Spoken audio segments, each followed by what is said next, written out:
Hello everyone, and welcome back to my shop.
Welcome.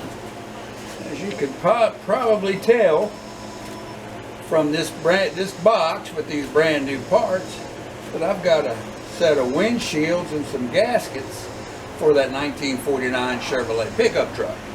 Also, I've got a rear window and the gasket for it, but I won't be covering that in this segment or episode. We're going to get back on the windshield replacement. Now, if you've seen the part one, it's where I showed how I took the old windshields out and found a little bit of rust spot. So I repaired the rust spots and put some rust restorer on it to seal up the pinch welds to make it ready to be painted and then have the new windshields put in. So, and that's all in part one. That's linked up here and also will be at the end. So, stay tuned as we get this glass installed into the gasket. Get the gasket ready to install the windows or windshields into the truck. And check on the status of the repair job I did to the pinch welds.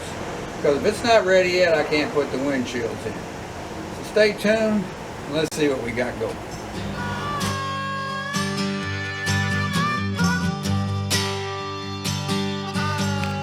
Alright, this is the pinch weld and where the windshields will go on that 49 Chevy.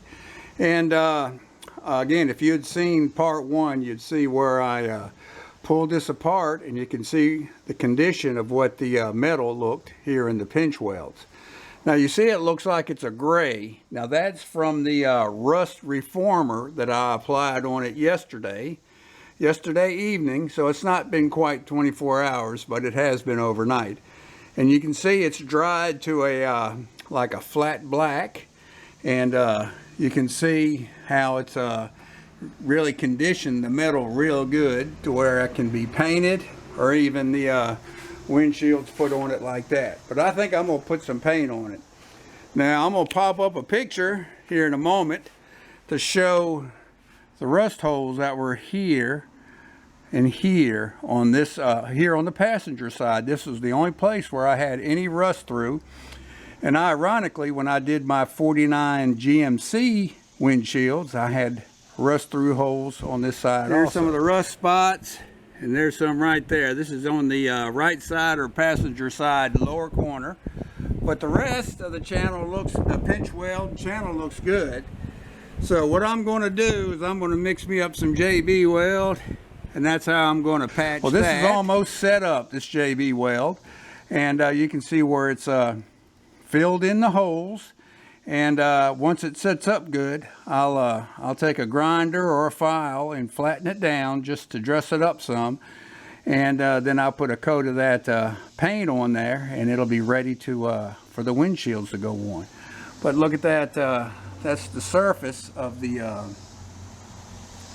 pinch welds and the metal where the windshield will go. Now, it's like I stated in the original part one, those were the original windshields, and they hadn't been off ever since being installed at the factory new.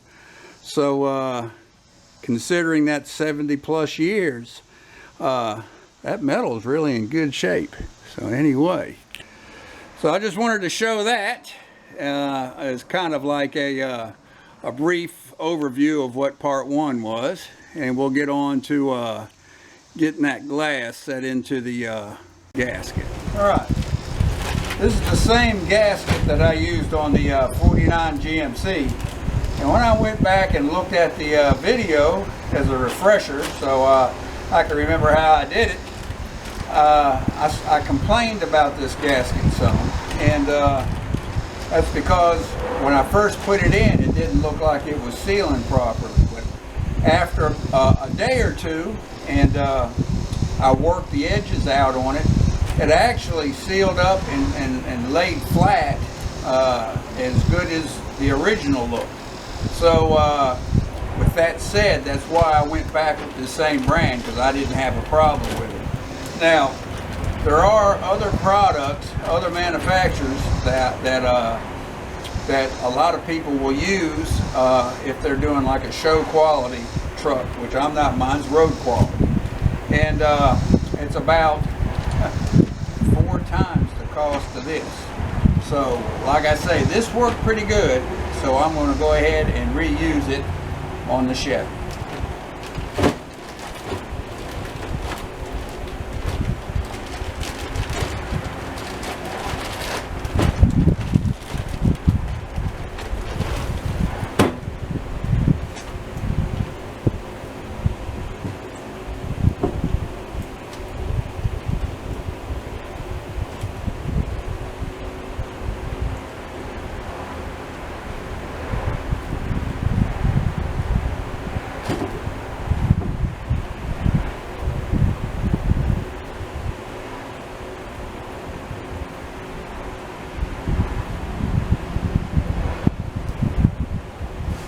Anyway, just getting it laid out. Again, they're not a sponsor, but that's what I used.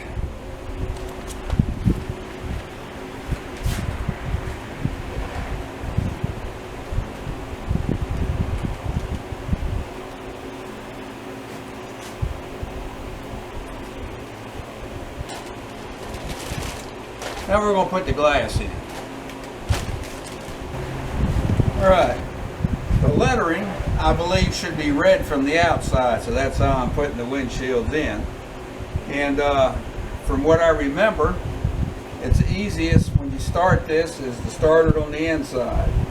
And also, I didn't show off, but off camera, I matched the new glass up to the old, and it matched exactly.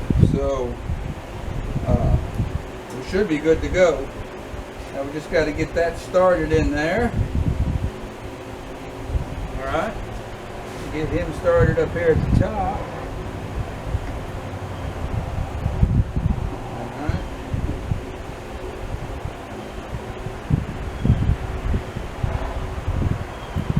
Just got to work it. Got to work it in. So remember, right? Work it, slowly work it around.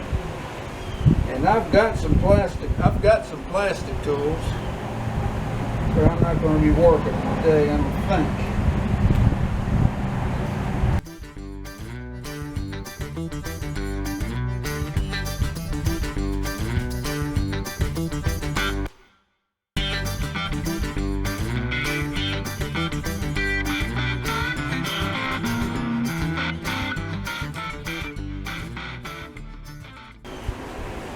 The key is to work it back and forth and kind of let the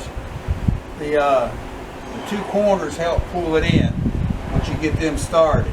So anyway.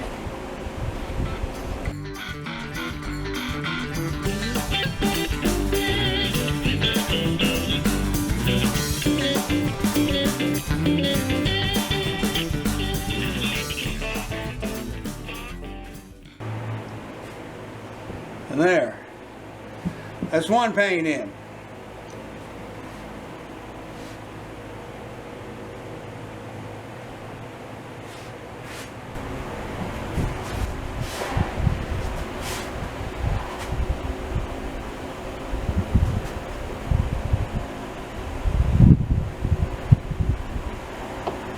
Now this glass, these windshields are not side specific.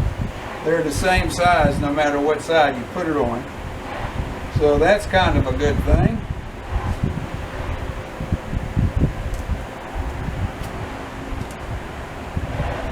I don't know why I'm taking it off now.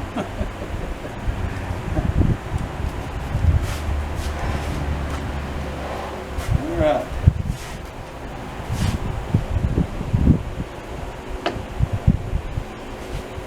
When I did the GMC, I followed some other YouTubers that taped the gasket onto the glass so it wouldn't slide out.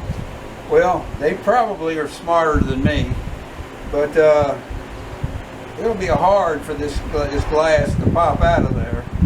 So I'm going to attempt to without putting tape on. Could be mistaken. We'll see.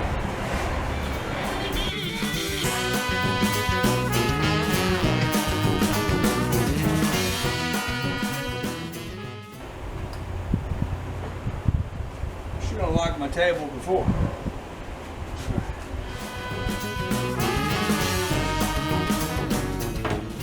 Try to get it started as close as much as you can into that center section.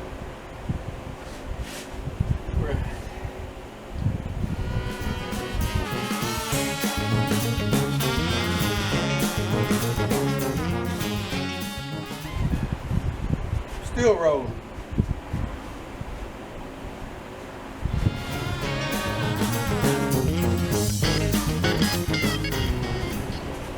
Now I'm going to get this corner started and allow it with its pressure to help feed the rest of it in.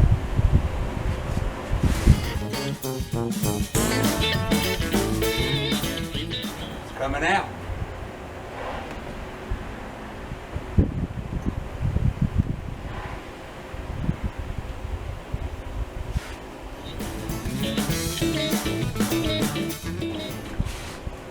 Keep getting in your way, I think.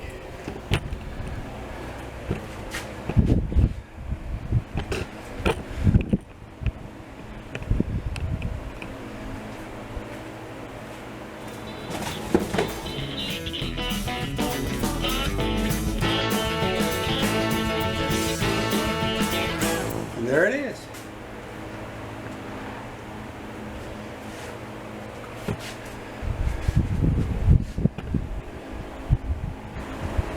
I may speed it up some in editing, but I wanted to show how much time it basically took to get these windshields into the gasket. And all you have to do is remember to just work it, slowly work it around, and let the corners put tension on it to help pull it up, where all you got to do is just try to get it started in the glass. Now it fits in that channel very tightly. Some YouTube channels I see, they'll put some non-hardening sealer in the channel before they put the glass in, and I opted not to do that is because I determined I wasn't leaking. Now it would be hard to put it in after the fact. It's possible it could be done, but the main thing is they'll put a hardening sealer on the outside lip between that and the pinch welds. Now I'm not going to do that either, but that can be added after the fact. Okay. So anyway, so now what I want to do is get the rope started in the outside, and that's what we'll use to help pull the seal to get the. There's another channel in the gasket that'll sit down on the pinch welds. And it'll pull that out, and that will help seat. Anyway, that's what we're doing now. All right, this is the outer lip, and this is what you see on the outside of the windshield. But right inside here, That is the channel right there that runs the full length all the way, that the pinch welds, and that's what holds the actual windshield in. And that is what I'm going to be putting the rope into. Now, what I'm going to do before I do that, I've got some soapy water, and I'm going to spray that entire channel with soapy water to not only make it easy for the rope to go in, but also make it easy for it to come out. And also, one other thing, I think they recommend a 1/4 inch rope, and that's what I used on the GMC, and I thought it was too big, so I'm going to actually try an 1/8 inch, and you'll see along with me if that's going to work. Anyway.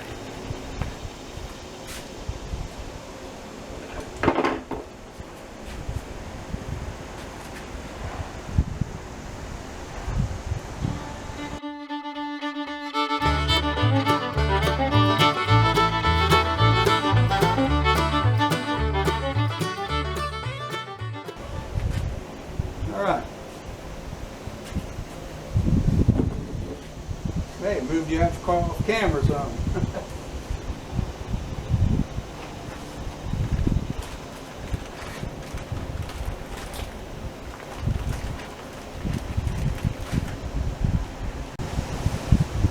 Finally, I got that rope through.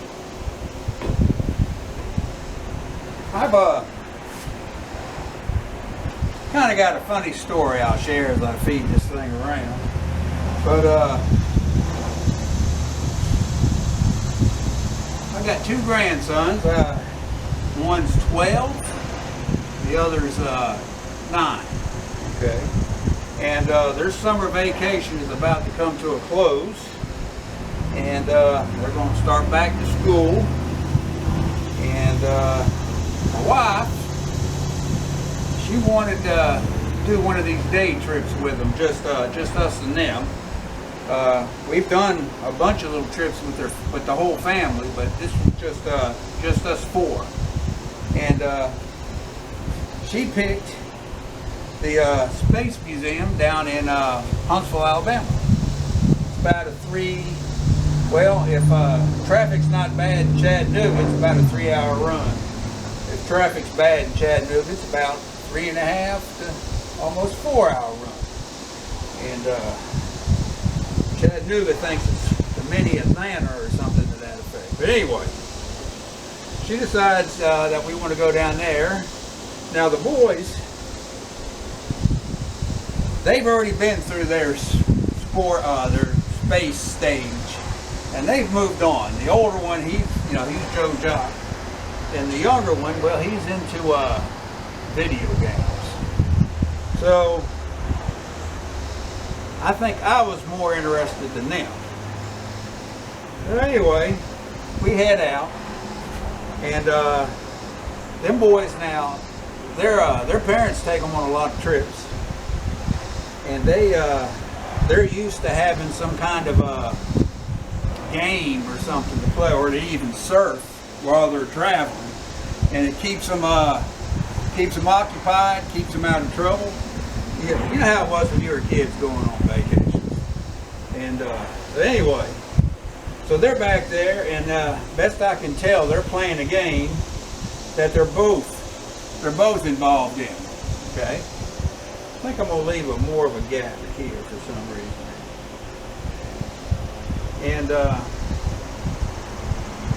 just leave a gap. They're playing a game either with each other or against each other. Now the youngest one, his hero is the oldest one.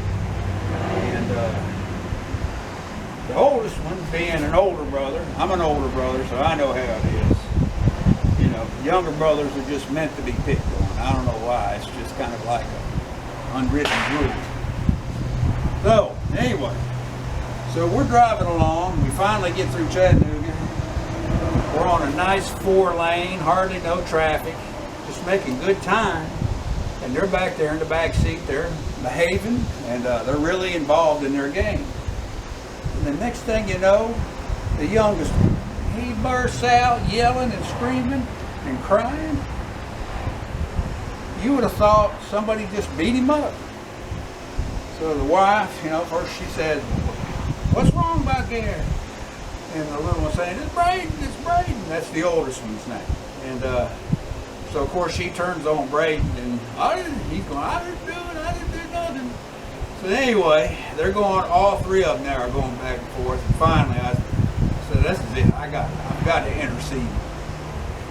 So I raised my voice and yell at him a little bit and say, "What in the world is going on and what happened?" Well, ends up that whatever game they were playing, the oldest one's character took the youngest one's character and threw him off the train. And the youngest one didn't like it. It took one of his lives, or it took his final life. I don't know which one is which. But you would have thought it was something major and serious the way they carried on, and it was all over a silly little game. Well, anyway, we got them to restart another game, and they were good again until we got down there. If you've never been to that space museum, it's pretty neat. If you like space, they've got a Saturn rocket. They've got several examples of rockets, helicopters. They've got a life-size mock-up of the ISS, the International Space Station, where you can walk through, see how a toilet works, see the kind of food they eat. It's pretty neat stuff. Like I said, I was more interested than them. And now there's a few rides, and they really like the rides, but they were pretty much over it. I guess in 3 hours we were done with it. And but to me, it was worth it. The wife enjoyed it. The boys, I don't know. I think the youngest one will enjoy it pretty good, as long as his older brother don't throw him off the dadgum train. Rope's in. Well, all right, we got the windshield ready, and unfortunately, that JB weld is not set up enough, so I'm going to have to give it another 24 hours. So I guess the best thing to do would be to go ahead and in this one here, and we'll just cover it as how I installed the glass into the gasket. So of course I wanted you all to see how that rust reformer actually put it's almost like a black primer over the rust. Now you want to knock all your big chunks of rust off, but you can leave a surface type amount of rust, and it'll cover it, and it actually converts it or reforms it, or however it does, into a surface that not only it'll stick to, but paint will stick to. So it's pretty good stuff. I'm glad they started coming out with that stuff. It's really handy, especially when you're dealing with these antique vehicles. So anyway, so we got the windshields over here in the gasket, rope in the gasket. I soaked it down again, and I'll soap it down one more time before I go to install it. Now, I may try to do it myself. I think I can. And kind of like the little train, you know, I think I can. So anyway, I'm going to give it a shot. And if I'm unsuccessful, that's fine. As long as I don't bust the seal, gasket, or the windshields, I can put the rope back in, and I can get one of my brothers to help me out and go two-man. But for some reason, I'm thinking I could. Way back in the day, I done semi-flat type windshields. I know I could do like the vet by myself, and I've done rear windows. I did a lot of rear windows back in the day where I put sliders in trucks. But you know, like your 55 Chevy trucks and up, where you've got that glass going all the way around, it'd be pretty tough to do that by yourself. Anyway, I think you need help. This is two-piece flat, so we'll give it a shot. Like I say, if it don't work, we'll go at it again. So anyway, I want to thank all y'all that watched the first episode, and if you're still here watching this one, I want to thank you for staying with that too. That's it. I hope everything's going good with you and yours. Everything's going great here. I can't complain. I am complaining about a lack of rain, but on the flip side, I'm not having to mow. But on the back side, my garden isn't doing worth a hoot. For some reason, My pumpkins did good, but my corn's not doing good. Cucumbers not, you know, nothing's doing. The only thing that did good was the pumpkins. One thing I can figure, they must have somehow they stole the water. I don't know. Anyway, so I'm not complaining. Because it don't do me no good to complain anyway. It's all out of my hands. So, have a good one. Take care of that business. And I hope to see you around on the next one. See you.